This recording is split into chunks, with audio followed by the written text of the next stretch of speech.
कारण करुणा वरुणालय भक्तवान शाकल करो अखिल हे प्रजनी कल्याण गुणनिलय भगवान कौशल्यानंद वर्धन राघवेंद्र सरकार की भक्ति कृपा करुणा श्री सद्गुरु भगवान की सत्प्रेरणा से श्री सनातन भगवान के पावन शांत के अंक में बैठ करके इस परम पवित्र पावन मास में कार्तिक मास में हम आप भगवान नंदनंदन यशोदानंदन ब्रजेंद्र नंदन बालकृष्ण लाल की वांग्मयी प्रतिमूर्ति श्रीमद् भागवत महापुराण सप्ताह कथा ज्ञान यज्ञ के आज द्वितीय दिवस की प्रातःकालीन लीला में उपस्थित हुए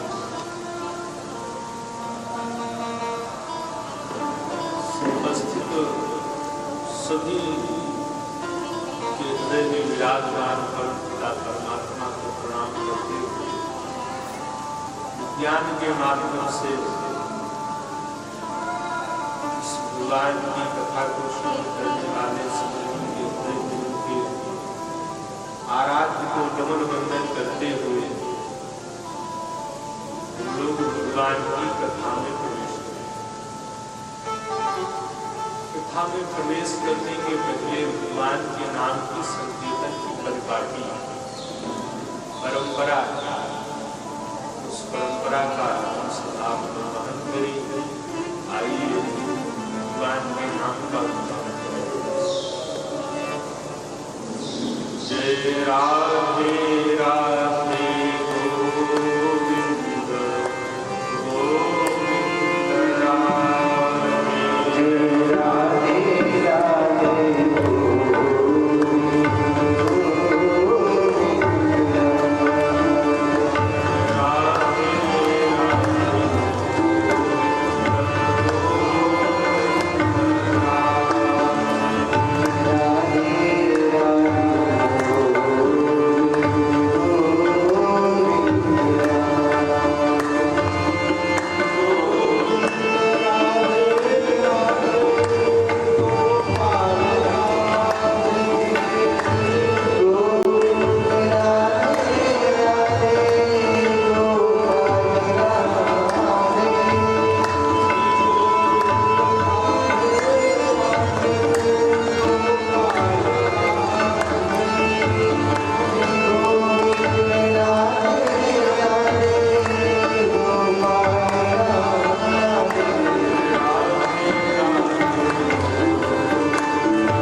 अवसर चुना। इस कथा के विद्वान हमारे अशोक कुमार जी ने कहा, महाराज जी दीपावली के बाद का कोई मुहूर्त बताइए। महाराज जी ने दीपावली के बाद का मुहूर्त ऐसा अद्भुत चयन किया कि इसमें गोपाष्टमी भी आ जाए, अक्षय नवमी भी आ जाए, एकादशी भी आ जाए और कार्तिक पूर्णिमा भी आ जाए। आज अक्षय नवमी, आज के दिन जो भी पुण्य किया जाए उसका फल अक्षय होता है। आज के दिन जो पुण्य किया जाए उसका फल जो है अक्षय, उसका कभी क्षय नहीं होता। और आज के दिन की क्या विशेषता है कि आज सतयुग की जन्म तिथि है। आज के दिन ही सतयुग प्रारंभ हुआ। कार्तिक शुक्ल नवमी को अक्षय नवमी के दिन सतयुग का प्रारंभ हुआ। तो आज सतयुग की जयंती हुई, तो हम सतयुग का जन्मोत्सव मना रहे हैं, इसीलिए इसको अक्षय नवमी कहा जाता है।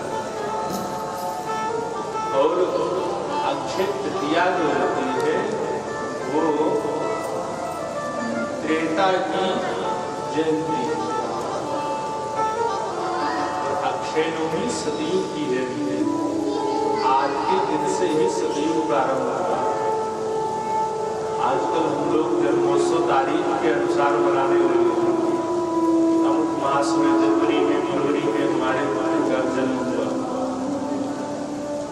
लेकिन हम घर का जो भी मांगलिक कार्य करते हैं तो अपने पुरोहित आचार्य को बुला करके उसका मुहूर्त खोजवाते हैं। पंडित जी जो मुहूर्त खोजते हैं वो कोई तारीख के अनुसार नहीं खोजते, वो तिथि के अनुसार। अब हम उसको तारीख नहीं मान लेते। तो जब हमारा विवाह तिथि के अनुसार होता है, हमारा मुंडन तिथि के अनुसार होता है, हमारे जो भी मांगलिक कार्यक्रम है सब तिथि के अनुसार होता है, तो हम ये अंग्रेजी महीने की तारीख को अपना मानक क्यों बना लेते हैं? तारीख तो वही रहती है, तिथियां जो है तिथियों की महिमा। सनातन धर्मी है, हमारे यहाँ वैदिक सनातन पंचांग है, पंचांग की तिथि। तो हमें जो भी उत्सव मनाने चाहिए तिथि के अनुसार मनाने चाहिए। पंडित जी ने बहुत सुंदर मुहूर्त देख करके एकादशी तिथि चयन कर ली। अब पंडित जी ने जो तिथि बताई विवाह की एकादशी, अब हम तारीख को मान करके विवाह की वर्षगांठ बनाए तो कभी सप्तमी को चली जाएगी, कभी अष्टमी को चली जाएगी, कभी पंचमी को चली जाएगी। परिवर्तन होती रहती है, लेकिन कई संयोग से पुनः वह तिथि आ जाए तो आ जाए। यदि हम कुछ मनाए, कोई त्योहार मनाए, दीपावली हम तिथि के अनुसार मनाते हैं, होली हम तिथि के अनुसार मनाते हैं, रक्षाबंधन तिथि के अनुसार मनाते हैं। फिर आजकल की जो परिपाटी हो गई है, जन्मोत्सव या विवाह की वर्षगांठ, ये सब तारीख पर ऐसा नहीं होना चाहिए। किसी भी बालक का जन्म हो तो अपने कुल पुरोहित आचार्य से उसका नामकरण करवाए। तो यदि आचार्य जी नामकरण ना कर पाए तो गुरु जी के पास आए। गुरुदेव भगवान बहुत अच्छा नामकरण करते हैं, जाने गुरु के नाम में सुधार दिया। कहने का तात्पर्य है कि सब पंचांग के अनुसार नाम ऐसा रखा जाए जिसका कोई अर्थ हो। आगे आएगा शंकर अजामिल इत्यादि का नाम की क्या महिमा होती है। कहने का तात्पर्य आज तिथि की क्या महिमा है, इस अक्षय नवमी कार्तिक शुक्ल नवमी को सदीप का प्रारंभ हुआ। सदीप के प्रारंभ की याद दिलाती है। आज के दिन क्या हुआ, पुण्य अक्षय होता है। हम सबका परम सौभाग्य है कि हम सब इस अक्षय नवमी के दिन भगवान श्री राम लला की पावन जन्मभूमि अयोध्या धाम में परम पूज्य अनंत श्री विभूषित प्रातः स्मरणीय बाबा श्री रघुनाथ दास जी महाराज जी की पावन तपस्वी इस बड़ी छावनी में बैठ करके गुरुदेव भगवान के सानिध्य में बैठ करके जगत नियंता जगदाधार भगवान श्री बालकृष्ण लाल की पावन गौरव गाथा का श्रवण लाभ प्राप्त हुआ। कल के प्रसंग में हमने श्रवण किया कि श्रीमद् भागवत जी के श्रवण से धुंधकारी जैसा महापापी होता है। अच्छा, धुंधकारी की मुक्ति की कथा है, लेकिन धुंधली की मुक्ति की कथा कहते हैं। धुंधली ने भी तो आत्महत्या की जगह करके, लेकिन उसकी कथा कहीं सुनने को नहीं मिला पड़ता है। धुंधकारी को कहते मनुष्य मुक्त हो गया। एक संत कहते हैं कि धुंधली की मुक्ति होनी भी नहीं चाहिए, जिसके कारण से धुंधकारी जैसा राक्षस प्रेत बन जाए, उसकी जन्मरात्रि की मुक्ति नहीं होनी चाहिए। यह श्रीमद् भागवत प्रेत पीड़ा विनाशिनी श्री व्यास जी महाराज ने इस ग्रंथ का लेखन किया। यद्यपि यह ग्रंथ अनादि नैमिषारण्य का पावन क्षेत्र है। 88,000 शानदार ऋषि श्री सूत जी महाराज को अपना व्यास मान करके भगवान की कथा को सुना। कल प्रथम स्कंद के प्रथम अध्याय के प्रथम श्लोक का वाचन हो गया। प्रथम श्लोक में ही संपूर्ण भागवत अगर विस्तार से इसकी व्याख्या की जाए तो विद्वानों ने इसके 108 भाव बताए। टीकाएं हम भागवत की श्री बंसी नदी की, श्री वैष्णव तोषणी, श्रीधर स्वामी, इस एक ही श्लोक में संपूर्ण भागवत जन्मादस्य यतोऽन्वयादि तर्कः चार्थेषु विज्ञः स्वराः तेने ब्रह्महृदादि कवये मुह्यन्त यत्सूरयः तेजो वायुर्नाम यथा विनिमयो यत्र त्रिशतो मृषः धाम्ना स्वेन सदा निरस्तभूतं सत्यं परं धीमहि। इस पहले श्लोक में व्यास जी ने सत्य भगवान को बताया। किसी का नाम नहीं लिया। चाहते तो कह सकते थे कि कृष्णम परम धीमहि, रामम परम धीमहि, शिवम परम धीमहि, लेकिन किसी का नाम नहीं लिया। क्या कहा? सत्यम परम धीमहि। जो सत्य है वही भगवान है। तो कोई भी भगवान ऐसा नहीं है जो सत्य न हो। इसमें सत्यता नहीं तो भगवान नहीं हो सकता। वो तो संसार है। जो सत्य है वो भगवान है। श्रीमद् भागवत के इस श्लोक में व्यास जी कहते हैं कि इसके कारण जन्म होता है। जन्म के जो आदि ऐसे भगवान शिव की घोषणा करते हैं।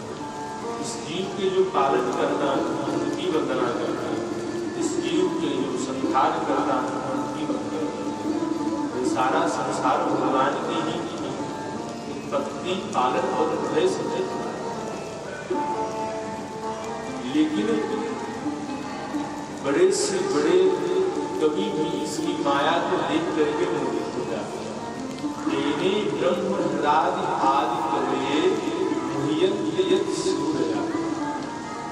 आदि कवये मतलब महर्षि वेदव्यास, महर्षि वाल्मीकि जी, या स्वयं सबसे आदि कवि है ब्रह्मा जी, जो कि चारों वेदों को ब्रह्मा जी ने लिखे। आदि कवि कौन हुए? ब्रह्मा जी। ब्रह्मा जी भी इनकी माया को देख करके मोहित हो जाए। आगे प्रसंग आएगा लीला में कि भगवान को ग्वाल वालों के साथ में कवल भक्षण करते हुए देख लिया तो मोहित हो गए कि अरे ये ग्वाल वालों का जूठा खाने वाला भगवान नहीं हो सकता। ऐसे प्रभु की लीला को देख करके ब्रह्मा जैसा जीव जब मोहित हो जाए तो हम जैसे कलियुगी पावन मानव की कौन कहे। लेकिन कहते हैं कि अगर हम उस माया से बचना चाहें तो हम उस मायापति के दास हो जाए, उसके दास बन जाए, उसके बेटा बन जाए, उसके पुत्र बन जाए। क्यों? सिंधनी का बच्चा सिंधनी से नहीं डरता।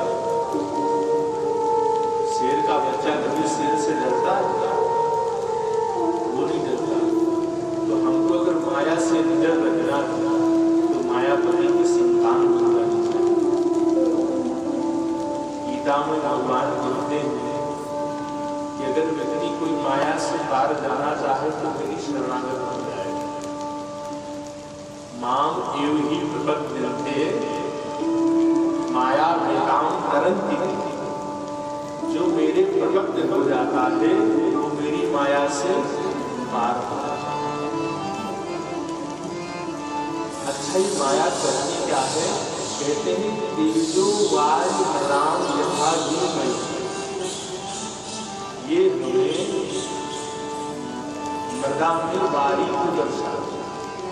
तो भी आपने देखा होगा आगे की रोडें ना तो दूर से देखो तो लगता है आगे कहीं जल भरा हुआ या वर्षा हुआ, लेकिन जब वहां पर गाड़ी पहुंचती है तो यहाँ पर सूखा दिखाई पड़ता है।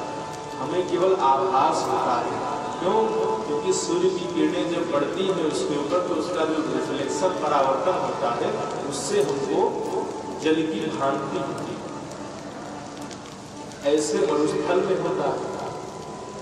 मरुस्थल में दूर देखो जब बालू की रेतगण रजगण चमकती है तो मृगा को लगता है कि वहाँ जल भरा है, चलो वहाँ प्यास बुझाते हैं। वो बेचारा दौड़ते दौड़ते वहाँ पहुँचता है तो वहाँ तो कुछ नहीं दिखता है, और आगे देखता है तो वहाँ उसको लगता है कि वहाँ जल भरा है। अंतोगत्वा उस मरुस्थल में दौड़ते दौड़ते वह मृगा मरणांत हो जाता है, उसको जल की प्राप्ति नहीं होती। क्यों? क्योंकि जल वहाँ है ही नहीं। उस तेल के कारण मृदा में वारी का जल का प्राण था। इससे मुक्ति पाने के लिए हमें उस मायावती भगवान की शरण में जाना चाहिए। बगैर शरण में गए जीव का कल्याण नहीं हो सकता। संसार के दरवाजे पर जाओगे तो निराशा होगी। अगर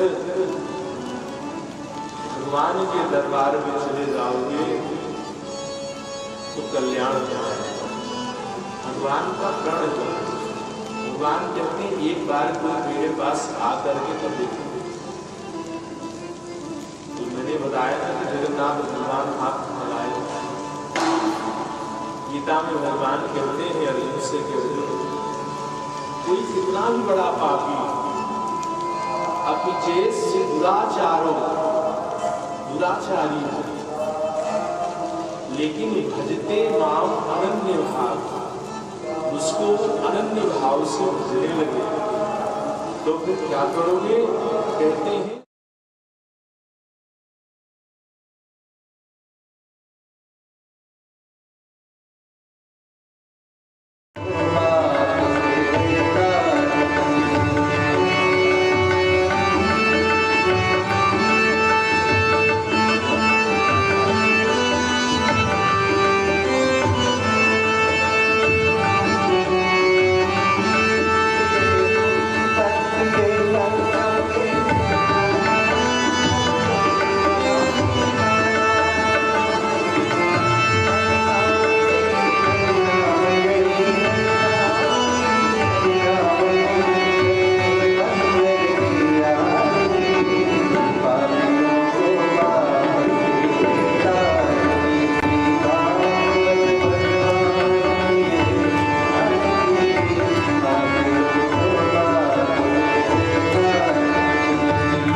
सीतारामचंद्र भगवान की जय।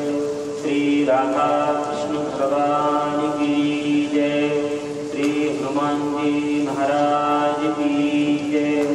श्री सनातन राम भगवान की जय। पूज्य श्री सद्गुरुदेव भगवान की जय। श्रीमद्भागवत महापुराण की जय। नमः पार्वती पतये हर हर महादेव। आप श्री वैष्णवजन भगवत प्रेमी तथा प्रेमी जनों से निवेदन है कि आप अपने अपने स्थान पर विराजमान हो जाएं। आइए हम आपसे ही पूज्य महाराज सभा में निवेदन करें कि आप अपनी अमृत वाणी से भगवत कथा प्रेमी जनों को बाकी बिहारी भगवान की भुवन पावनी गौरव श्रवण कराने की कृपा करें। पूज्य श्री महाराज से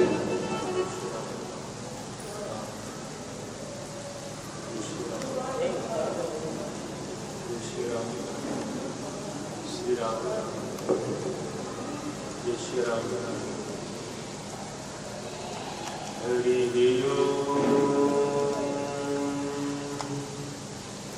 स्वस्ति श्री गणेशाय नमः। श्री वेदपुरुषाय नमः। श्री सरस्वत्यै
कारण करुणा रुणालय भक्तवान छात्र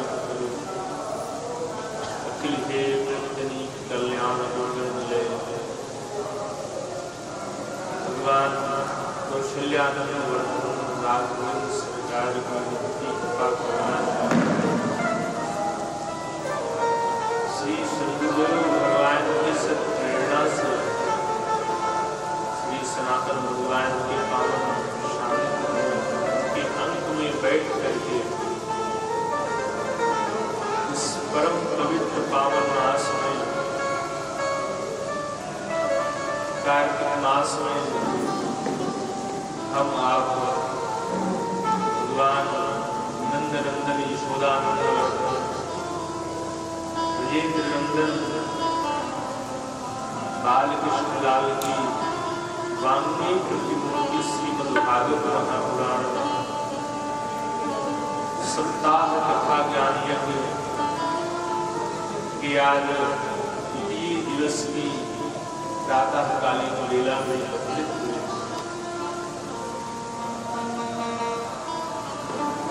उपस्थित सभी के हृदय में विराजमान पर पिता परमात्मा को प्रणाम करते हुए ज्ञान के माध्यम से इस भगवान की कथा को श्रवण करने वाले सभी के हृदय में उनके आराध्य को नमन वंदन करते हुए लोग भगवान की कथा में प्रवेश करें। कथा में प्रवेश करने के पहले भगवान के नाम की संकीर्तन की परिपाटी परंपरा, उस परंपरा का हमसे आप वहन करें। आइए भगवान के नाम का उच्चारण करें। जय राधे राधे गोविंद गोविंद राधे राधे राधे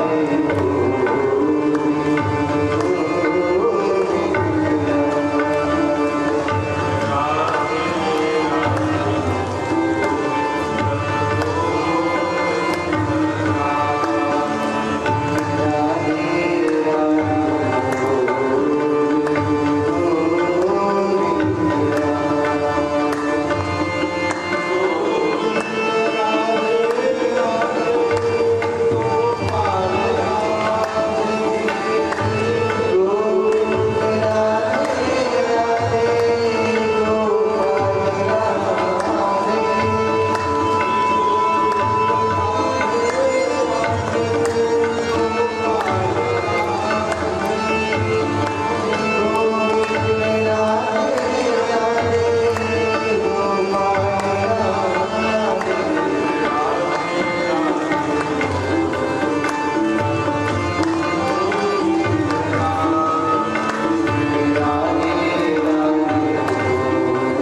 ऐसा पुनीत अवसर चुना उस कथा के यजमान हमारे सूत कुमार जी ने कहा, महाराज जी दीपावली के बाद का कोई मुहूर्त बताइए। महाराज जी ने दीपावली के बाद का मुहूर्त ऐसा अद्भुत चयन किया कि इसमें गोपाष्टमी भी आ जाए, अक्षय नवमी भी आ जाए, एकादशी भी आ जाए और कार्तिक पूर्णिमा भी आ जाए। आज अक्षय नवमी, आज के दिन जो भी पुण्य किया जाए उसका फल अक्षय होता है। आज के दिन जो पुण्य किया जाए उसका फल जो है अक्षय, उसका कभी क्षय नहीं होता। और आज के दिन की क्या विशेषता है कि आज सतयुग की जन्म तिथि, आज के दिन ही सतयुग प्रारंभ हुआ। कार्तिक शुक्ल नवमी को अक्षय नवमी के दिन सतयुग का प्रारंभ हुआ। तो आज सतयुग की जयंती हुई, तो हम सतयुग का जन्मोत्सव मना रहे हैं, इसीलिए इसको अक्षय नवमी कहा जाता है। और अक्षय तृतीया जो होती है वो त्रेता की जयंती, अक्षय नवमी सतयुग की जयंती है। आज के दिन से ही सतयुग प्रारंभ हुआ। आजकल हम लोग जन्मोत्सव तारीख के अनुसार मनाने लगे।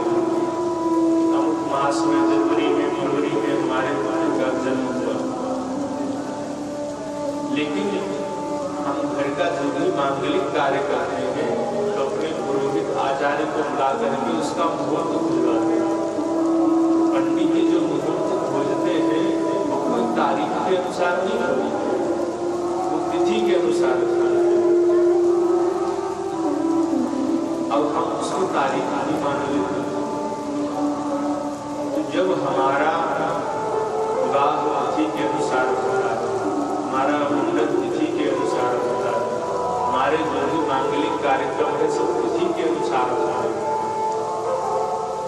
तो हम ये अंग्रेजी महीने की तारीख को अपना मानक क्यों बना लेते हैं? तारीख तो वही रहती है, तिथियां जो है तिथियों की महिमा। सनातन भूमि में हमारे यहाँ वैदिक सनातन पंचांग है, पंचांग में तिथि,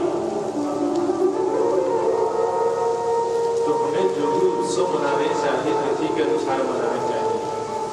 पंडित जी ने बहुत सुंदर मुहूर्त देख करके एकादशी तिथि चयन कर ली। अब पंडित जी ने जो तिथि बताई विवाह की वह एकादशी, अब हम तारीख को मान करके विवाह की वर्षगांठ बनाए तो कभी सप्तमी को चली जाएगी, कभी अष्टमी को चली जाएगी, कभी पंचमी को चली जाएगी, परिवर्तन होती रहती है। लेकिन कहीं संयोग से पुनः वह तिथि आ जाए तो यदि हम कुछ मनाए, कोई त्योहार मनाए, दीपावली हम तिथि के अनुसार मनाते हैं, होली हम तिथि के अनुसार मनाते हैं, रक्षाबंधन तिथि के अनुसार मनाते हैं। फिर आजकल की जो परिपाटी हो गई है, जन्मोत्सव या विवाह की वर्षगांठ, ये सब तारीख पर ही ऐसा नहीं होना चाहिए। किसी भी बालक का जन्म हो तो अपने कुल पुरोहित आचार्य से उसका नामकरण करवाए। तो यदि आचार्य जी नामकरण ना कर पाए तो गुरु जी के पास आ जाए। गुरुदेव भगवान बहुत अच्छा नामकरण करते हैं, जाने कि गुरु के नाम में सुधार दिए आप। कहने का तात्पर्य है कि सब मुहूर्त पंचांग के अनुसार नाम ऐसा रखा जाए जिसका कोई अर्थ हो। आगे आएगा शब्द अजामिल इत्यादि का नाम की क्या महिमा होती है। कहने का तात्पर्य आज तिथि की क्या महिमा है। अक्षय नवमी कार्तिक शुक्ल नवमी को सदीप का प्रारंभ हुआ। सदीप के प्रारंभ की आज जयंती है। आज के दिन क्या हुआ अक्षय होता है। हम सबका परम सौभाग्य है कि हम सब इस अक्षय नवमी के दिन भगवान श्री रामलला की पावन जन्मभूमि अयोध्या धाम में परम पूज्य अनंत श्री विभूषित दाता स्मरणीय बाबा श्री रघुनाथ दास जी महाराज जी की पावन तपस्वी इस बड़ी छावनी में बैठ करके गुरुदेव भगवान के सानिध्य में बैठ करके जगत नियंता जगदाधार भगवान श्री बाल कृष्णलाल की पावन गौरव गाथा का श्रवण लाभ प्राप्त। कल की प्रसंग में हमने श्रवण किया कि श्रीमद् भागवत जी के श्रवण से धुंधकारी जैसा महापापी होता है। अच्छा, धुंधकारी की मुक्ति की कथा है, लेकिन धुंधली की मुक्ति की कथा करनी है।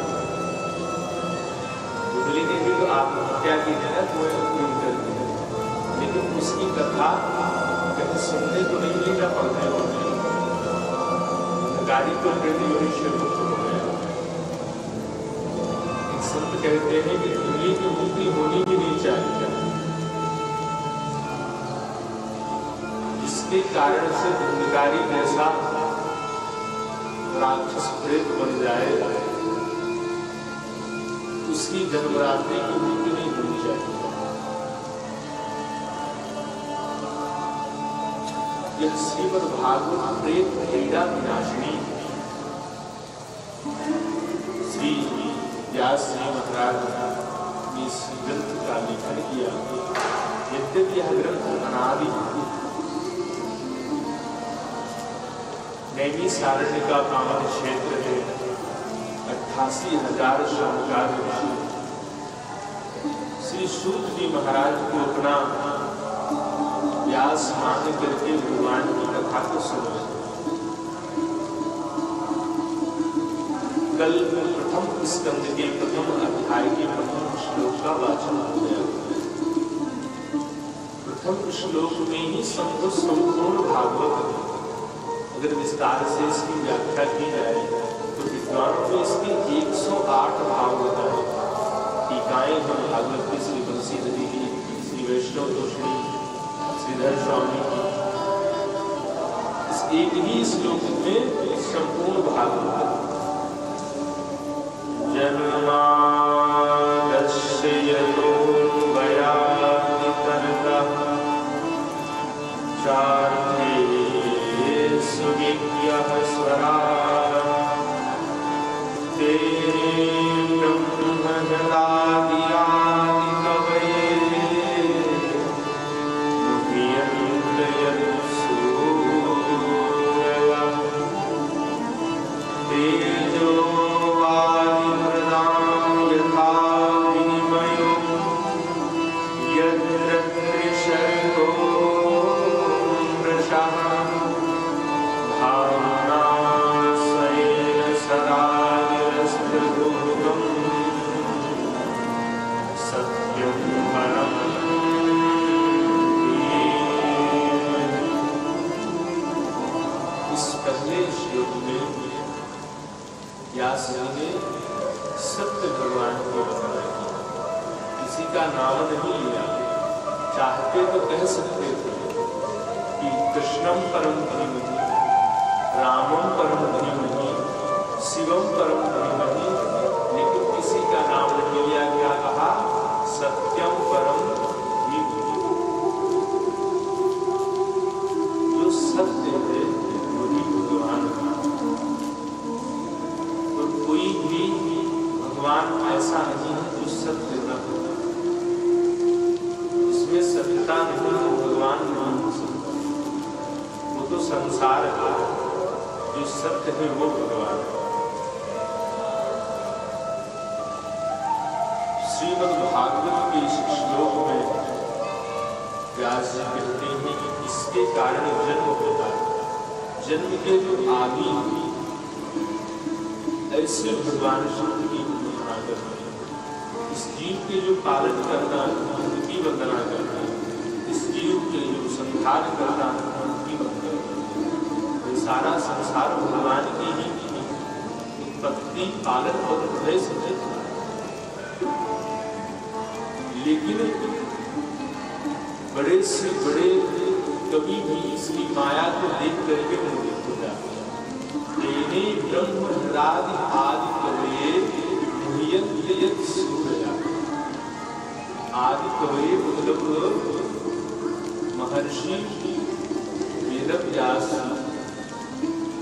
महर्षि वाल्मीकि जी, या स्वयं सबसे आदि कवि है ब्रह्मा जी, जो कि चारों वेदों को ब्रह्मा जी ने लिखे। आदि कवि कौन हुए? ब्रह्मा जी। ब्रह्मा जी भी जिनकी माया को देख करके मोहित हो जाए। आगे प्रसंग आएगा लीला में कि भगवान को ग्वाल वालों के साथ में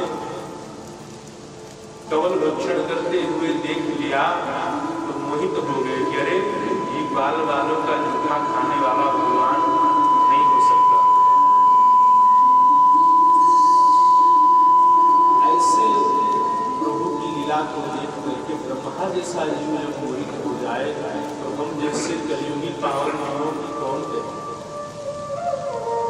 लेकिन कहते हैं कि अगर हम उस माया से बचना चाहें तो हम उस मायापति के दास हो जाए,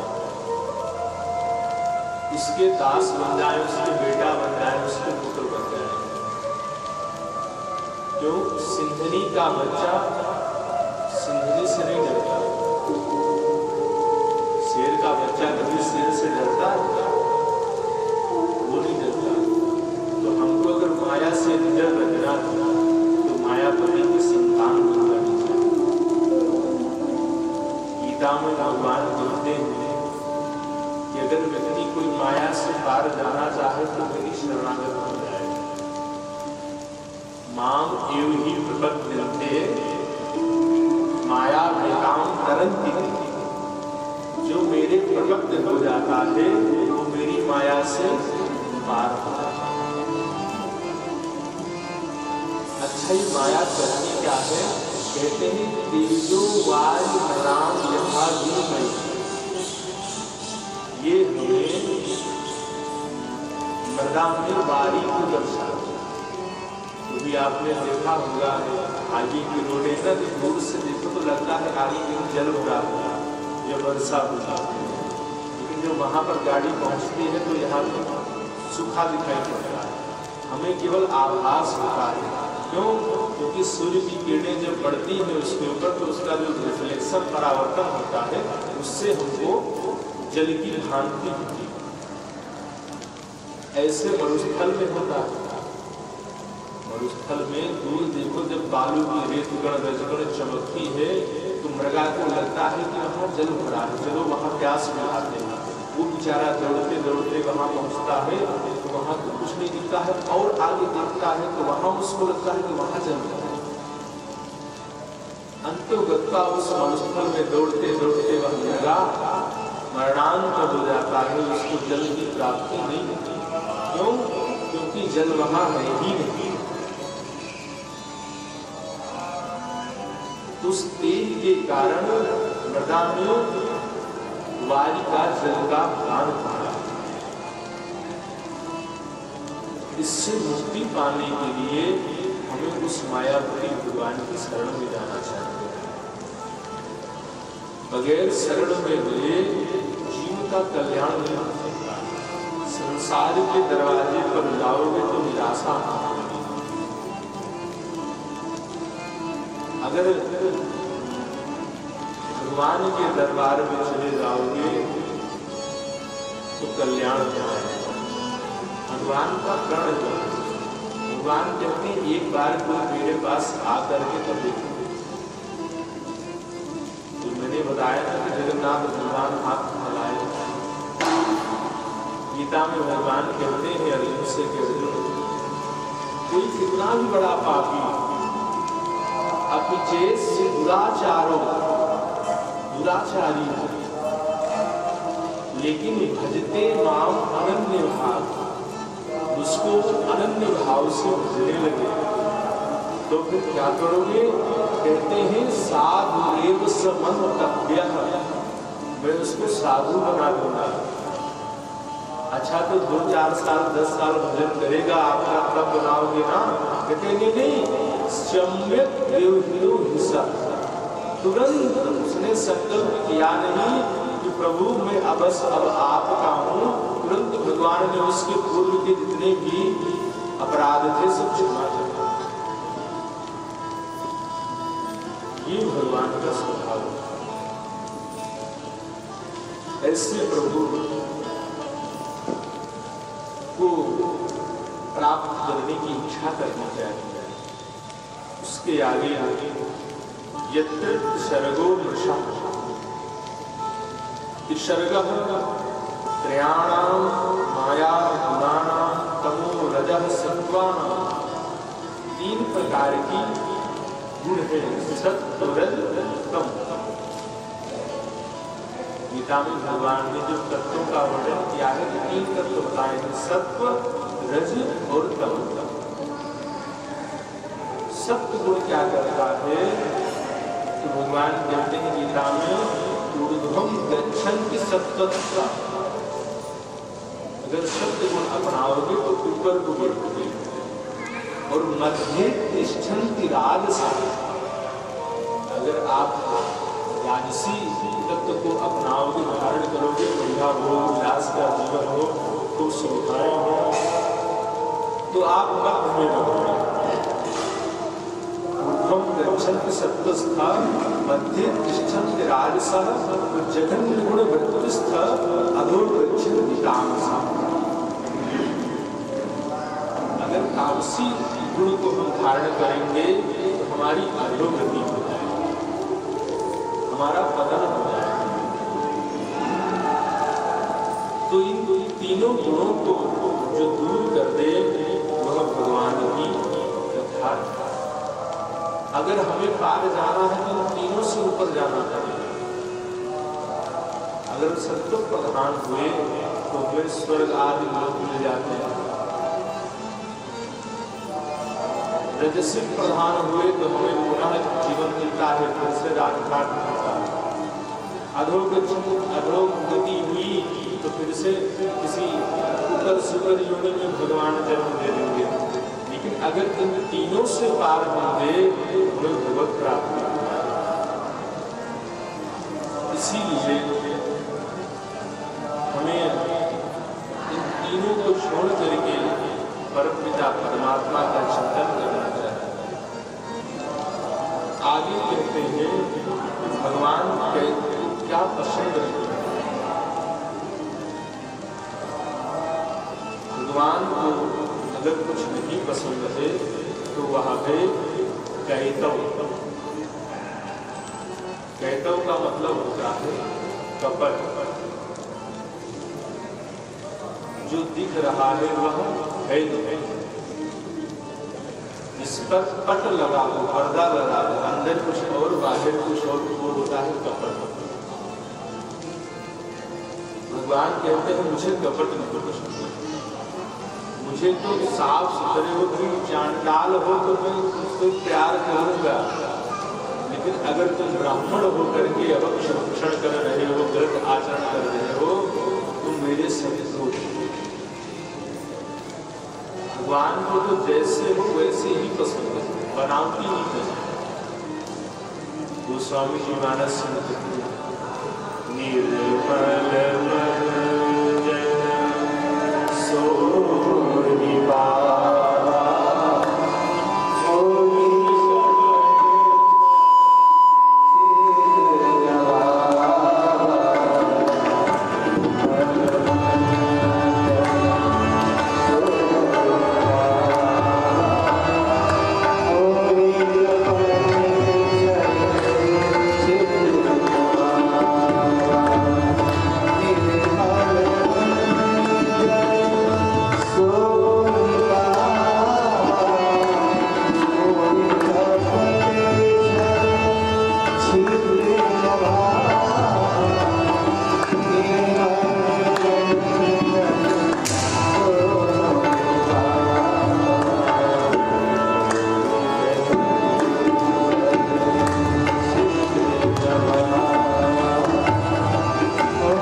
भगवान की वास्तविकता पसंद है।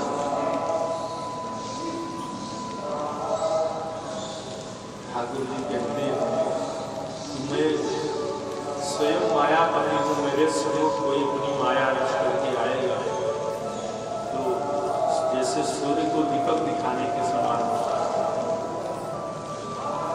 अरे सारे संसार को हम बनाए थे और तुम हमारे सामने बनावटी करके आए होते हैं तो मजाक की बात। भगवान को ये नहीं पसंद। ऐसे प्रभु जो सत्य को पसंद करते हैं, सत्य को धारण करते हैं, इसलिए कहा सत्यम परम धीम। ऐसे प्रभु का हम धारण करते हैं। अब दूसरे श्लोक में भागवत जी की महिमा को बता रहे हैं। भागवत जी किसको प्राप्त करते हैं और क्या क्या धर्मप्रोचित परमो निर्मत्सराणां सतां वैद्यमवास्तवमत्रवस्तु शिवनं तामन्त्रयो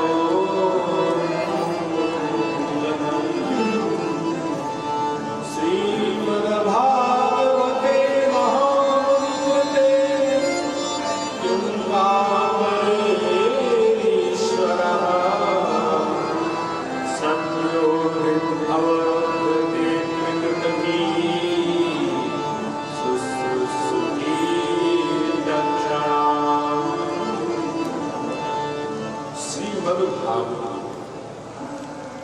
श्रीमद्भागवत में श्री क्या है?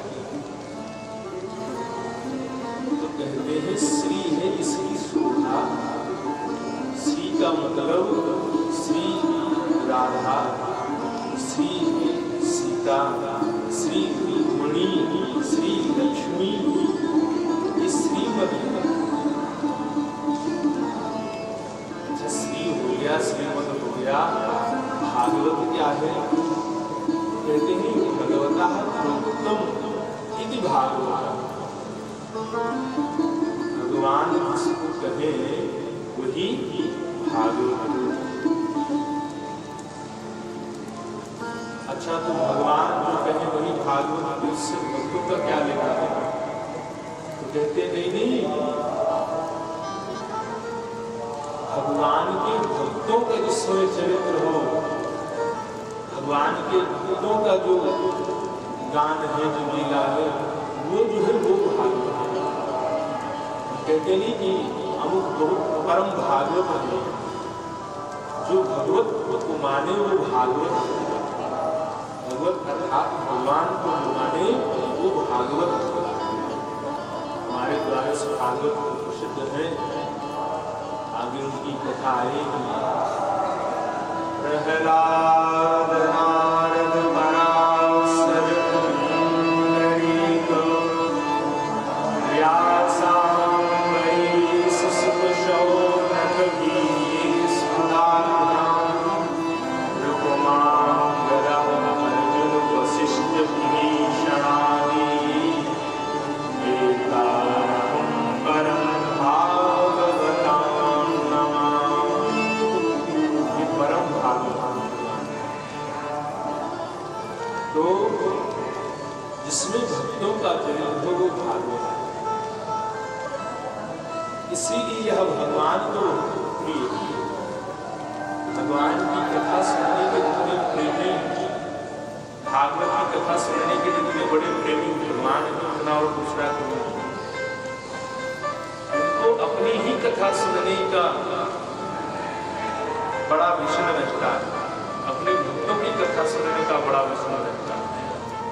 इसीलिए जो संत या साधक होते हैं ना, अपने ठाकुर जी को थोड़ी बहुत कथा जरूर सुना।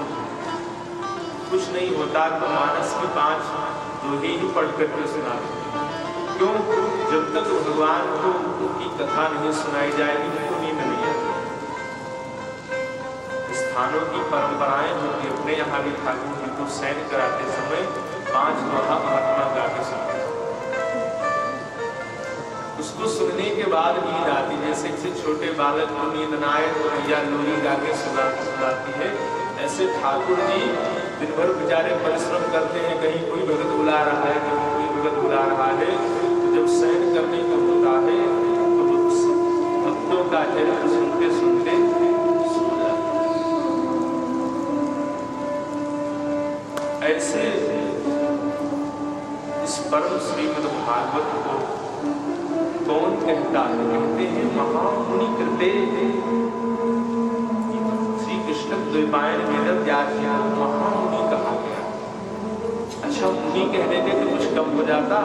कहते नहीं नहीं, ये महामुनि। ये महा क्या है? महा का अर्थ क्या हो गया? महा का मतलब है श्री ठाकुर जी। भगवान जिसके आगे लग जाए वही तो महान बन सकता है। हनुमान जी वीर हैं, लेकिन जब राम जी की शरण में चले गए तो महावीर हुए। महा और कौन महान हो सकता है? और कोई महान है संसार में भगवान के सिवा? ऐसे भगवान के ही स्वरूप जो है वो श्री वेद व्यास जी महाराज। व्यास जी को भगवान कहा गया। कहते हैं व्यास भगवान। क्यों भगवान है? और देवों की तुलना की गई। कहते हैं अचतुर्वदनो ब्रह्मा। उनके 4 मुख नहीं है, फिर भी वो ब्रह्मा है। व्यास जी के 4 मुख नहीं है। अचतुर्वदनो ब्रह्मा, बिना 4 मुख के ब्रह्मा है। और द्रुबाहुर अपरो हरि, उनके अतिरिक्त 2 भुजाएं नहीं, वो 4 भुजा वाले नहीं है, फिर भी वो हरि है। और आभार लोचन शंभु, उनके 3 नेत्र नहीं है, फिर भी वो भगवान शंकर शंभु, उसको व्यास कहा जाता है। चारों तरफ देखे, 4 मुख नहीं है, फिर भी श्रोता कौन कहाँ बैठा सब पे उसकी नजर जाए। एक ही तरफ देखता रहे, बगल वाले को कहीं देखो महाराज व्यास जी तो केवल उन्हीं को देख रहे हैं, उनसे कोई मतलब ही नहीं। नाराज नहीं हो जाएगा वो श्रोता। इसलिए ब्रह्मा जी जैसे 4 मुख होने चाहिए, एक मुख से ही वो 4 का काम करें। ऐसे महामुनि हैं श्री कृष्ण द्वैपायन वेद व्यास जी। और ये स्वयं भगवान ही अपना अवतार लेकर के अपनी लीला का लेखन ही नहीं किए। जब इनकी लीला को गाने का समय आया तो अब स्वयं अपना ही अवतार लेकर के भगवान सुखदेव भगवान के रूप में प्रकट हुए। तत्रह भवतु भगवान व्यास पुत्रो बभूव, स्वयं व्यास पुत्र के रूप में तत्रह अभवत भगवान आए, पुत्र बन के व्यास जी का। यानी हमने व्यास बन के लिख तो दिया है, लेकिन अगर ये गाया नहीं जाएगा तो कौन जाएगा?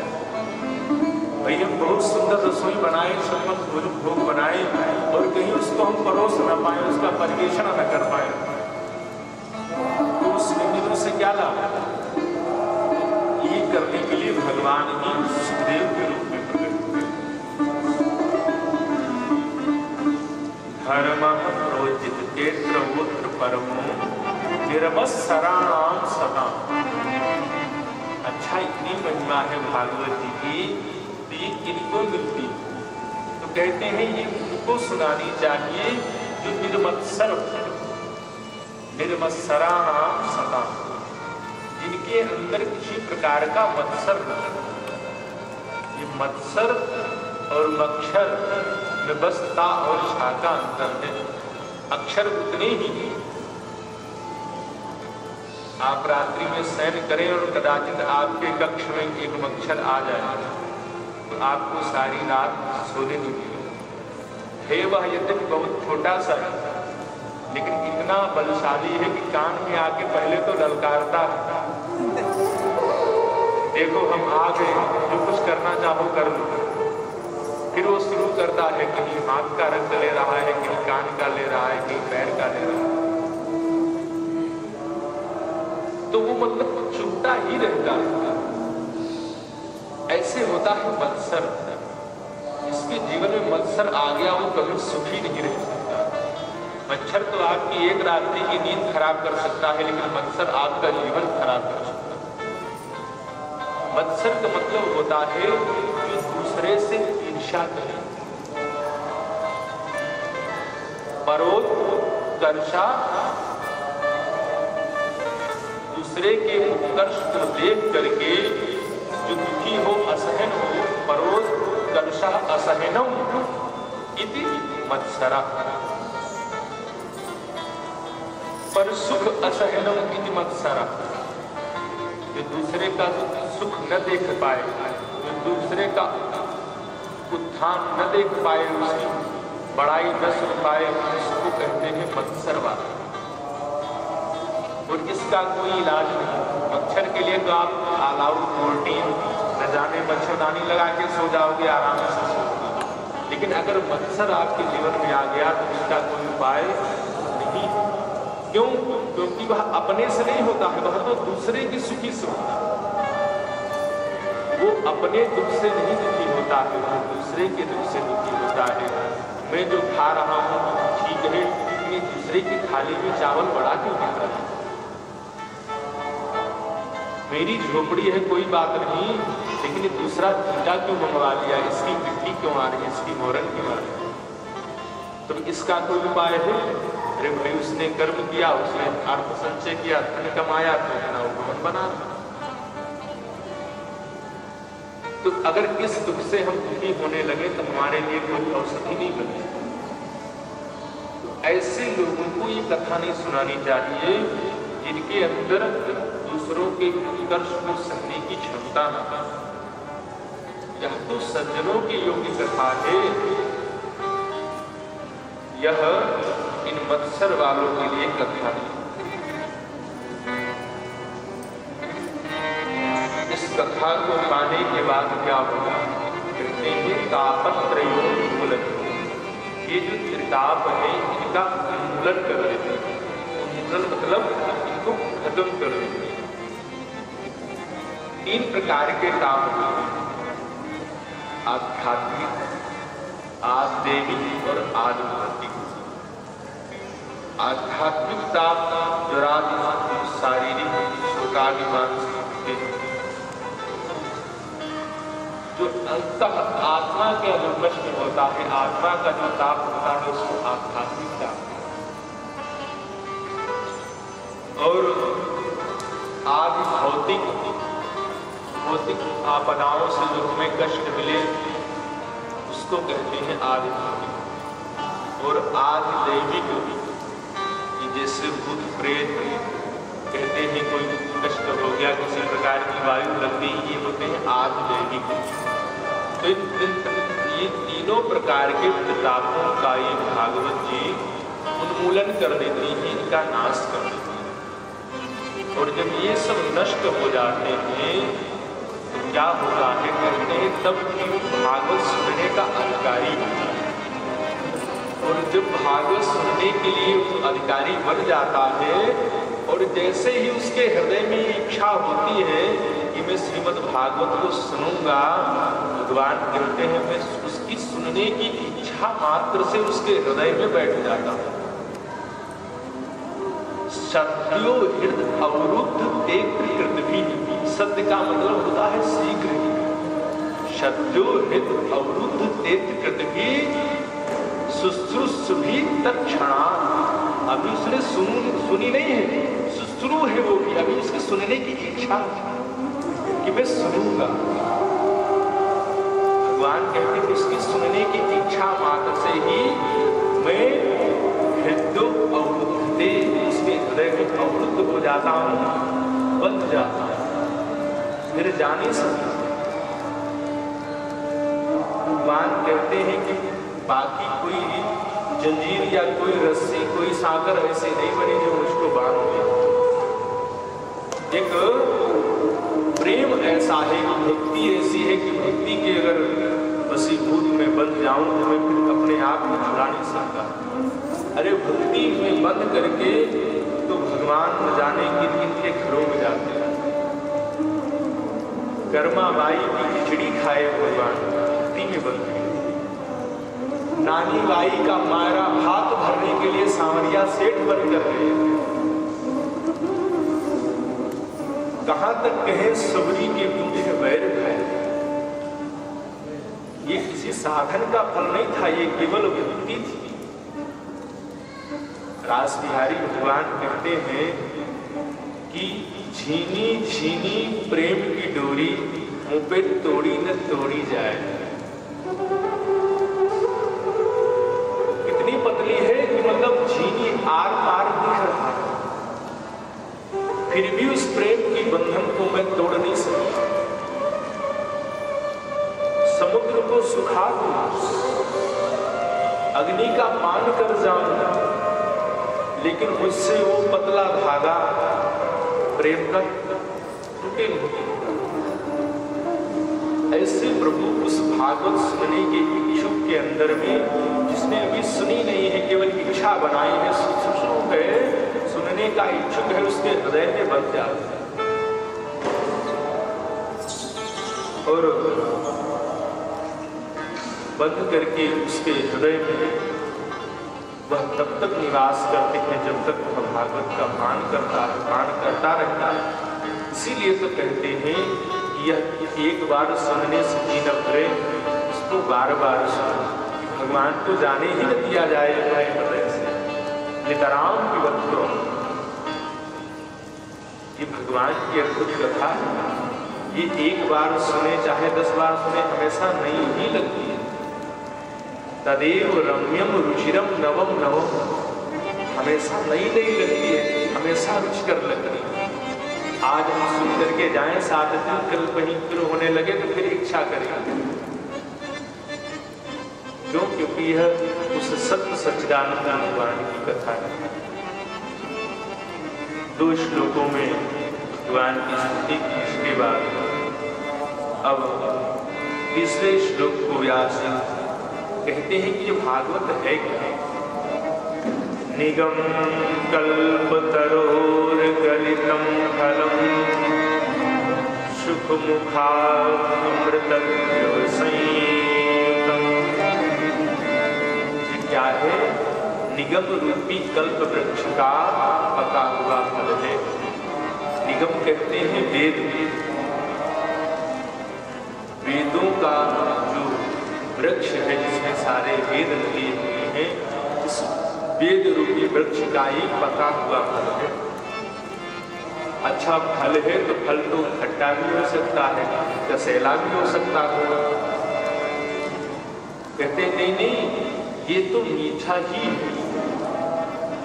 इस पास में जा करके 10 रुपया नहीं मांगेगा। क्यों?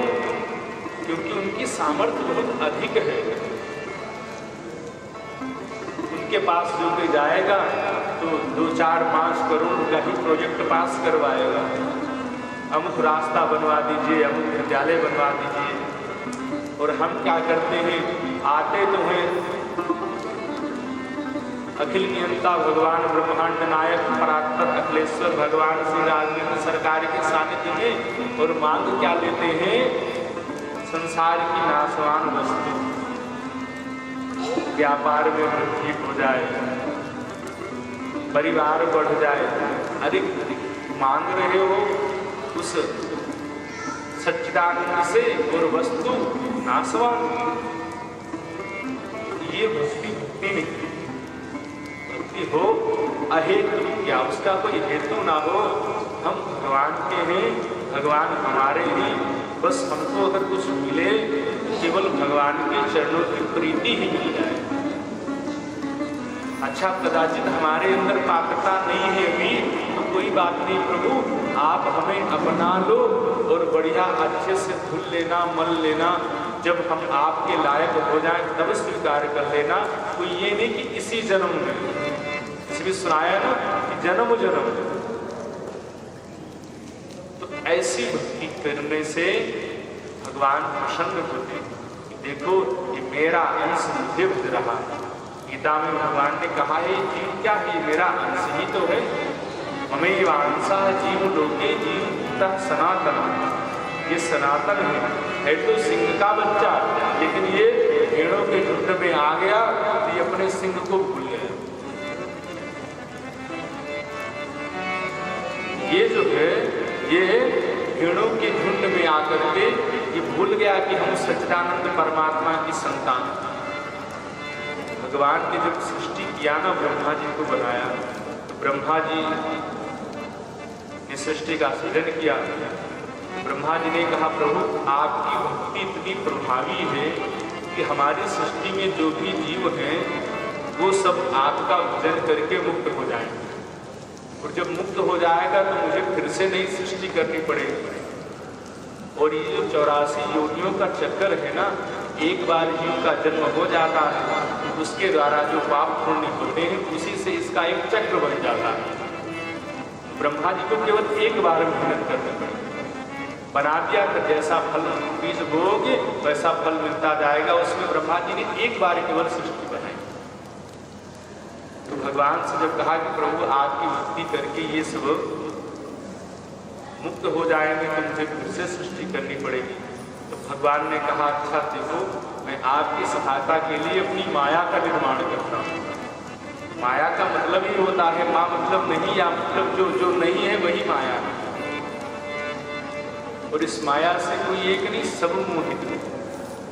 ये हमें दुख में सुख का भान कराती है, इसके परिणाम में दुख है उसको हमें ये पहले सुख दिखाती है, और जब रेपर हटाएंगे उस सुख का तो उसके परिणाम में दुख दिखता है। आपका घर परिवार बहुत सुंदर है, बहुत सुखी है, लेकिन परिणाम में वो आपको मुक्ति देने वाला नहीं, आपको मुक्ति देने वाला नहीं है। वो यदि आपसे प्रेम करेगा तब भी आप परिवार के बंधन में बन जाओगे, और यदि आपसे द्वेष करेगा तब भी आप उसके बंधन में बन जाओगे। सब जग को नचा रही है भगवान की माया, सब जग को रही नचा हरि माया लागू गए, सब जग को रही नचा हरि माया लागू गए, सब जग को रही नचा हरि माया हरि माया हरि माया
समय लगता है कि इसमें सुख देगा, लेकिन परिणाम में उससे दुख मिलता है।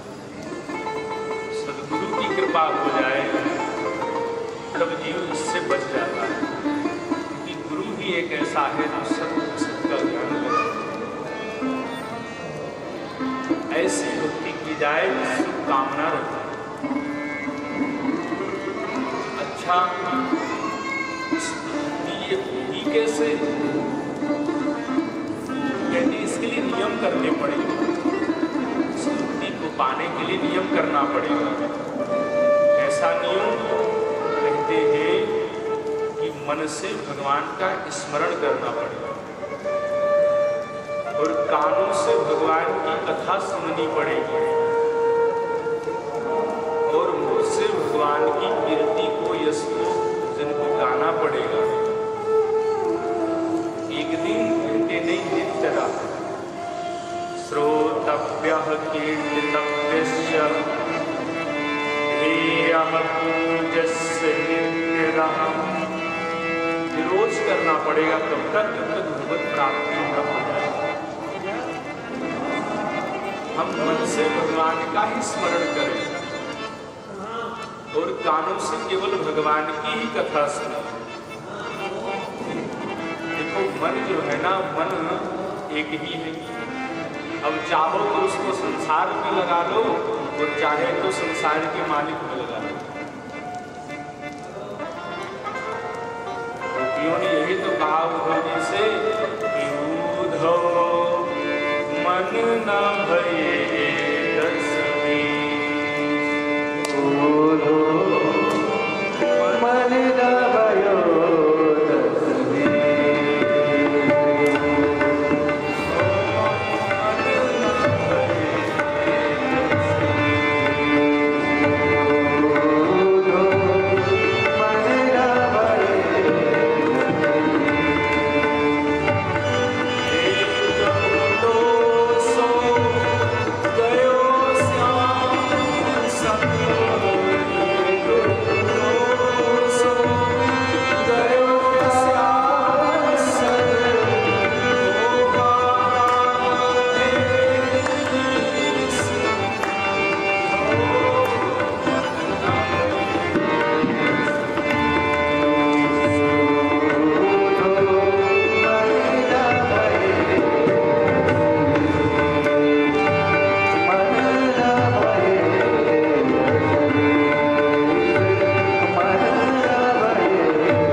संसार में लगा देते हैं, लेकिन मन नहीं रुकता। मन मांगता है अभ्यास। मन को अपने वश में करना बड़ा कठिन है।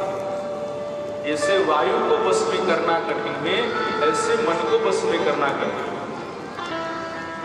अर्जुन ने भगवान वासुदेव से यही तो कहा कि हे कृष्ण, ये मन बड़ा चंचल है।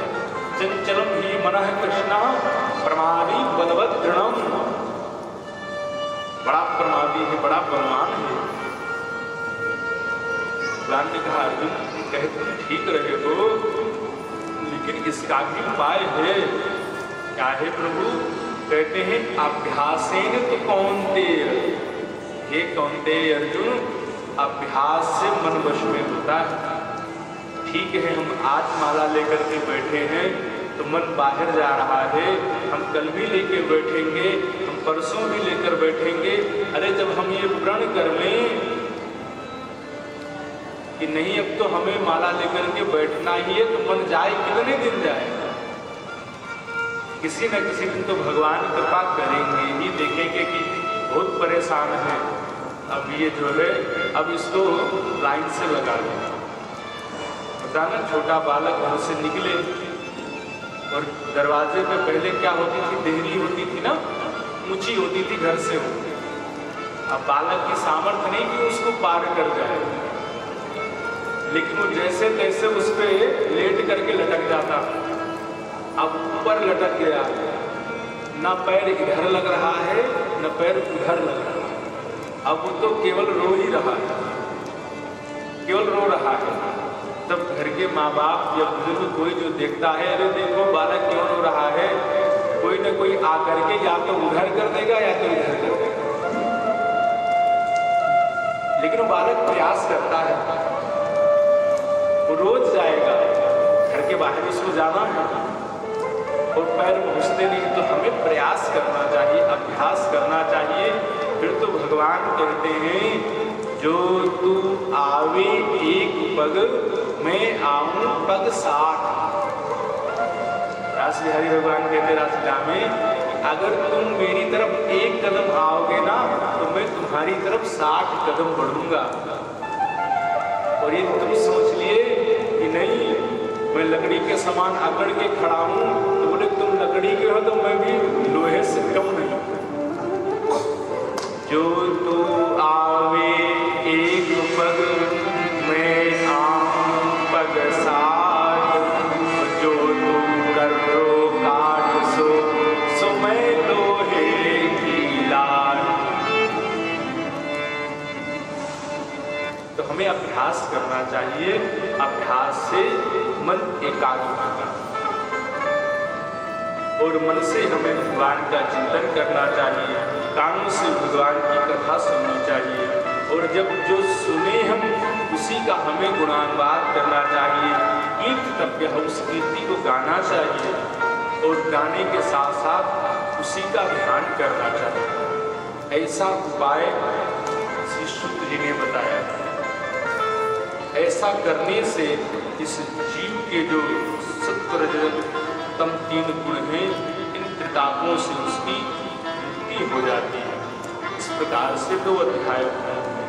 तीसरे अध्याय में भगवान के अवतार का वर्णन करते हैं सूत जी कि भगवान के कितने अवतार हैं। वैसे तो जैसे भगवान की कथा अनंत है वैसे भगवान के अवतार भी अनंत है।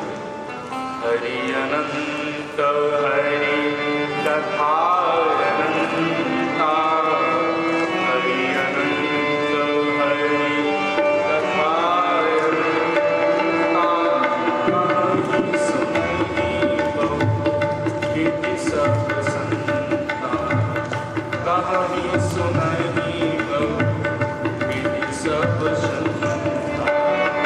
हरि अवतार हे तुझे ही होई, हरि अवतार हे तुझे ही होई, इदम एक कहीं जाय न सोई, इदम एक कहीं जाय न सोई।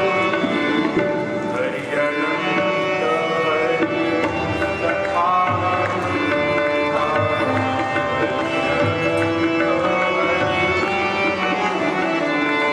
भगवान की कथा अनंत है और भगवान के अवतार भी अनंत है। लेकिन सूत जी कहते हैं कि मैं भगवान के प्रधान 24 अवतारों को आपको सुनाता हूँ।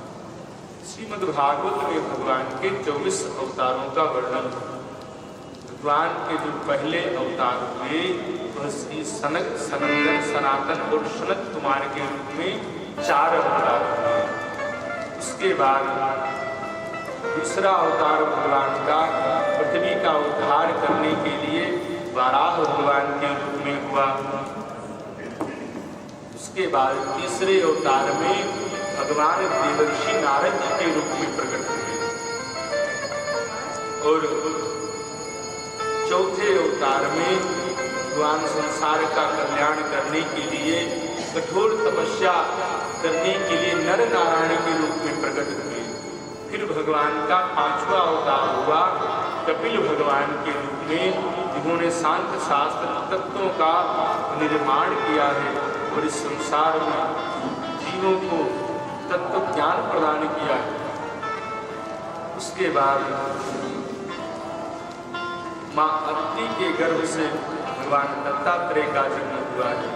इसके बाद भगवान ऋषभदेव जी के रूप में अवतार लिए हैं। ऐसे करके उसके बाद भगवान पृथु के रूप में हुए हैं। फिर भगवान धन्वंतरी के रूप में हुए हैं। दक्षम, मोहिनी आदि 24 अवतार हुए। आगे प्रसंग में हम विस्तार से प्रत्येक अवतार की कथा सुनेंगे, इसलिए यहाँ संक्षेप में ही इन सब का वर्णन करने के बाद फिर तो सूत जी ने कहा कि व्यास जी ने लिख दिया कि भगवान के अवतारों की गणना नहीं की जा सकती है। क्यों? अवतारा ही असंख्य, असंख्य अवतार भगवान के। अरे भक्त ने जिस भाव से भगवान को पुकारा है, भगवान को वही अवतार लेना पड़ा। अब भागवत के हम 24 अवतार को आपको सुनाते हैं तो आप कहो कि महाराज जी ये जो नानी ताई के सांवरिया सेठ तो इनके अवतार की कथा कहाँ है? इनकी तो किसी पुराण में कथा नहीं है। ये तो अभी कलयुग में भक्त हुए जो भगवान को प्रकट किए। सेन भगत के नाई भगवान की कथा कहाँ है? तो कलिकाल के भगत हुए। तो भगवान का अवतार कैसे होता है? कहते हैं यद यद ज्ञात उर्गाय विभावयन्ति। भगवान का भक्त भगवान को जिस भाव से अपने हृदय में भजता है, कामना करता है कि प्रभु आप मेरे हृदय में इस रूप में प्रकट हो जाओ। यद यद धिया उर्गाय विभावयन्ति, भगवान को तद तद बपुः प्रयसे सदुनग्रहाय, वह रूप धारण करके भगवान को अनुग्रह करना पड़ता है। इसीलिए हम भगवान के अवतार का कोई अंकन नहीं कर सकते हैं, कोई सीमित दायरा नहीं बता सकते हैं कि भगवान का अवतार क्या है। अरे हम चित्र में दर्शन करते हैं, किसी चित्रकार ने भगवान की ऐसी छवि बना दी, किसी ने ऐसी छवि बना दी, न जाने जो हृदय में भगवान चित्रकार के बैठ जाते हैं, चित्रकार अपनी लेखनी से अपनी हथौड़ी से उसी रूप को निखार देता है। भगवान के अवतार ही तो है, हम तो भगवान मान लेते हैं। आभूषण वाले ने बढ़िया ताम्र से लड्डू गोपाल बना लीजिए धातु के, तो हमारे लड्डू गोपाल हो गए। काष्ठकार ने लकड़ी के बढ़िया जगन्नाथ जी बना दिए तो जगन्नाथ भगवान हो गए। चित्रकार आया, अपने ब्रश और पिंड को उठाया, उसने चित्रकारी कर दी तो बढ़िया चित्र के रूप में भगवान हो गए। इसलिए भगवान के अवतार असंख्य। हम जिस भाव से भगवान को रखते हैं, भगवान अनुग्रह करके तत्तद बपु सदुनग्रहाय, वैसा वैसा रूप भगवान अनुग्रह करके धारण कर लेते हैं। भगवान तो भक्त के अधीन है, भगवान की अपनी कोई मर्जी नहीं चलती, वो तो भक्त के अनुसार भगवान को अपना रूप धारण करना पड़ता है। इसके बाद श्री सूत जी ने कहा कि मैं आपको इस ग्रंथ का निर्माण कैसे हुआ इसकी कथा सुनाता हूं। ये ग्रंथ कैसे बना, भागवत जी कैसे लिखी गई। एक बार श्री कृष्ण द्वैपायन महर्षि वेदव्यास बड़ी चिंता में बैठे। व्यास जी को संतुष्टि नहीं हो रही है, वो ऐसा प्रतीत हो रहा है कि मुझसे अभी कुछ कार्य नहीं गया, कोई मेरा कार्य भी पूरा है, लेकिन वो कार्य पता नहीं हमें कि अभी क्या हुआ। व्यास जी सोच रहे हैं कि मैंने 4 वेदों की रचना कर दी, 6 शास्त्र लिख दिए, 17 पुराण लिख दिए, महाभारत जैसा दिव्य इतिहास लिख दिया, लेकिन मेरे मन में भी संतुष्टि नहीं हो रही है, बेचैनी बनी हुई है। क्या मुझसे कुछ शेष रह गया? आखिर इतना वर्णन करने के पश्चात भी मेरे मन को शांति नहीं मिली। इस चिंता में बैठे हुए थे तो वहां पर देवर्षि नारद जी का आगमन हुआ। देवर्षि नारद जी ने व्यास जी से पूछा कि हे आप इतने चिंता में क्यों दिखाई पड़ रहे हैं? आप तो परम विद्वान हैं और चिंता विद्वानों को शोभा नहीं देती है। विद्वानों को तो चिंतन शोभा देता है, तो भगवान के चिंतन में रहते हैं। व्यास जी ने कहा, देवर्षि न जाने मेरे मन में ऐसा क्यों प्रतीत हो रहा है कि मेरे अभी अवतार का कोई हेतु शेष रह गया। भगवत प्रेरणा से मैंने 17 पुराणों की रचना कर दी, 4 वेदों का विभाजन कर दिया, 6 शास्त्र लिख दिए, उपनिषद लिख दिए, लेकिन अभी कुछ बाकी है। ऐसी अनुभूति न जाने क्यों हो रही, लेकिन किस चीज की अनुभूति है ये बताए कौन? नारद जी समझ गए। नारद जी भी तो भगवान के ही अवतार हुए। नारद जी ने कहा कि व्यास जी, आपने इतने ग्रंथों की रचना की और कहीं न कहीं सब में भगवान की ही कथा लीला है, लेकिन आपने कोई ऐसा एक ग्रंथ नहीं लिखा है, नहीं रचना की है जिसमें भगवान की केवल भक्ति की ही कथा हो, भक्ति की ही चर्चा हो। तो हम परिश्रम चाहे जितना कर लें, लेकिन अगर भगवान के चरणों में यदि हमें प्रीति करने वाली नहीं है, वह केवल परिश्रम मात्र होती है। इसलिए मैं आपसे यह अपेक्षा करता हूँ कि आप कोई ऐसा ग्रंथ लिखें जिसमें भगवान वासुदेव की ही लीला हो, भगवान का ही चरित्र हो, भगवान के भक्तों का चरित्र हो, क्योंकि भगवान अपने गुण को सुन करके उतना नहीं मिलते हैं, इतना अपने भक्तों के गुण को सुन जाते हैं। इसीलिए यह भागवत भक्तों का चरित्र है। इसमें प्रहलाद, अम्बरीश, ध्रुव, अजामिल जैसे न जाने कितने भक्तों के चरित्र हैं। श्री देवर्षि नारद जी के इस संकेत को सुन करके महर्षि वेदव्यास जी ने निश्चय कर लिया कि अब मैं वो लिखूंगा तो भगवान मुझसे लिखाना चाहिए। चले गए बद्रिकाश्रम में, वहीं व्यास गुफा में ध्यान में बैठ गए भगवान के, और भगवान की प्रेरणा से श्रीमद् भागवत जी का लेखन प्रारंभ हुआ। गणेश जी अपनी लेखनी से श्रीमद् भागवत लिखे। श्री कृष्ण द्वैपायन वेदव्यास जी ने उनका वाचन किया और यह ग्रंथ लिख करके अब परिपूर्ण हो गया। श्रीमद् भागवत का लेखन हो गया, लेकिन अब व्यास जी को और चिंता सताने लगी। मैंने इतना अद्भुत ग्रंथ लिख तो दिया है, लेकिन अब मैं इसको किसको सौंपूं? न संपत्ति इकट्ठा करना कोई बहुत बड़ी बात नहीं, लेकिन हमारे धन का कोई उचित उत्तराधिकारी नहीं है, ये बहुत विचारणीय विषय। हमारे द्वारा अर्जित की हुई संपत्ति को और बढ़ा सके और उसको उन्नति कर सके उत्तराधिकारी ऐसा होना चाहिए। तो मैंने यह अमूल्य रत्न बना तो दिया है, इसकी रचना तो हो गई है, लेकिन अब इसको सौंपे। अच्छा, ये सबके बस की बात भी नहीं है कि किसी को दे दिया जाए। भागवत क्या है? परमहंसों की संहिता है, पारमहंसाम संहितायाम। तो इसको किसी सामान्य को नहीं दी जा सकती है, ये तो कोई परमहंस महात्मा ही हो जो इसको धारण कर सके। तो व्यास जी तो थोड़ा सा मोह, ये जो सबसे अमूल्य वस्तु है ये किसको दी जाए? बाकी तो वेदों का विभाजन कर दिया, इतिहास रोमहर्षण जी को दे दिया, सारे पुराणों को बांट दिया, एक एक ऋषि को दे दिया, लेकिन जब भागवत जी देने की बात आई तो मन में सोच रहे हैं कि कहीं मेरा पुत्र शुभदेव अगर आ जाता तो मैं इस अमूल्य धरोहर को अपने पुत्र को सौंपूं।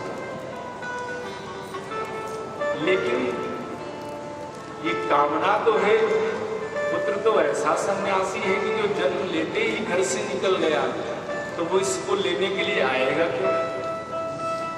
इसको लेने के लिए क्यों आएगा वो? लेकिन व्यास जी कहते हैं कि मेरे हिसाब से उचित उत्तराधिकारी तो मेरा यही है। क्यों? क्योंकि वह जन्मजात परमहंस है और उस परमहंस की संहिता को केवल वही धारण कर सकता है। शिष्यों से मंत्रणा की, सबने विचार करके कहा कि भगवान श्री कृष्ण का चरित्र कितना अद्भुत है, यह किसी के भी कान में पड़े ना वो बगैर खिंचे हुए रह नहीं सकता। कृष्ण का मतलब ही होता है कर्षति इति कृष्ण, जो अपनी ओर खींच ले। क्या खींच ले? हमारे दुख खींच ले, हमारे पाप खींच ले, हमारा लोभ खींच ले, हमारा मद खींच ले, सब कुछ खींच करके जो मुझको पवित्र कर दे, कृष्ण।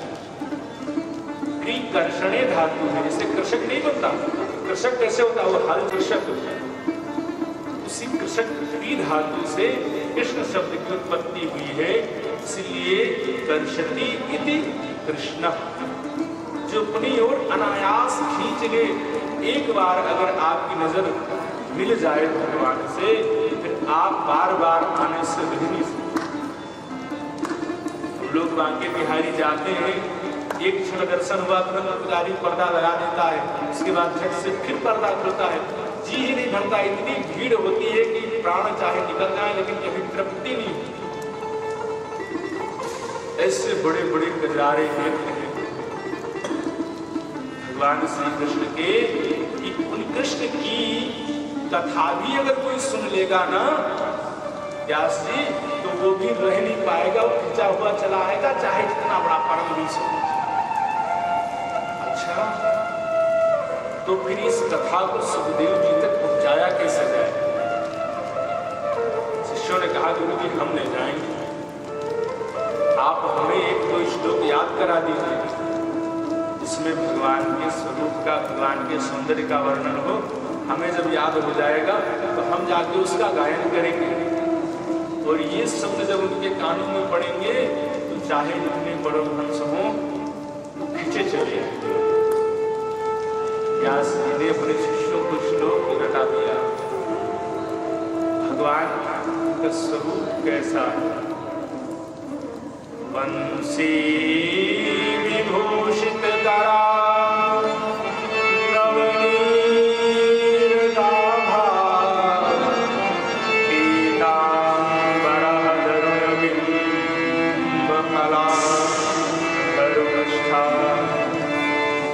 भगवान पीतांबर पहन के आए और सनातन भगवान ने पीतांबर धारण किए।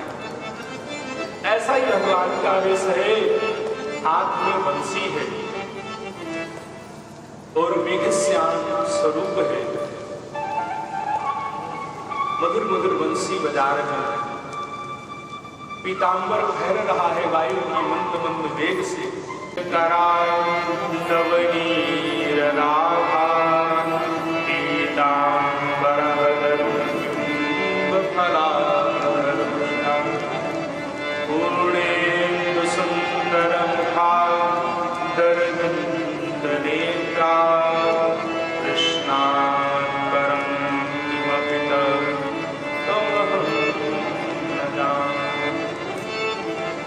ऐसा भगवान का स्वरूप है।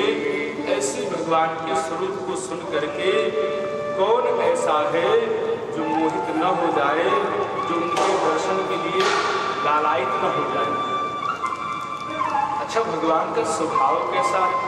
ऐसा चलो स्वरूप तो जान गया, लेकिन स्वभाव कैसा है? दूसरा स्वभाव का श्लोक रटाया। स्वभाव भगवान का ऐसा है कि उतना जैसी पापनी को भी उन्होंने माफी कभी प्रदान की। इतने दयालु हैं। कम्बा दयालु शरणम प्रजीवा, ऐसे दयालु भगवान